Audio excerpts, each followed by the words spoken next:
Hello guys, अस्सलाम वालेकुम। मैं मोहम्मद कमर, आप देख रहे हैं मेरा यूट्यूब चैनल मार अलेवन।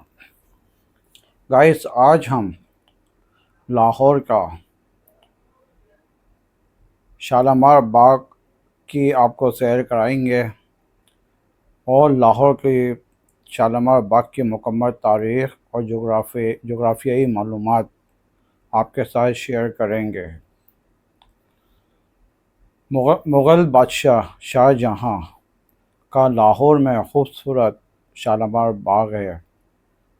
शालामार बाग शाहजहाँ ने लाहौर में 1641 या 1642 में दर तामीर कराया।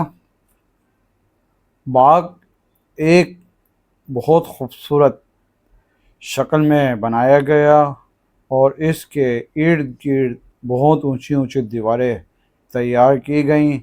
बाग 3 हिस्सों में बटा हुआ है और तीनों हिस्सों की ऊंचाई बराबर है। शालामार बाग में एक खूबसूरत नहर है जिसमें 15 आबशार और 5 खूबसूरत फुव्वारे हैं जो इन शालामार बाग में बहुत ही ज़्यादा इसकी ब्यूटी में इजाफ़ा करते हैं।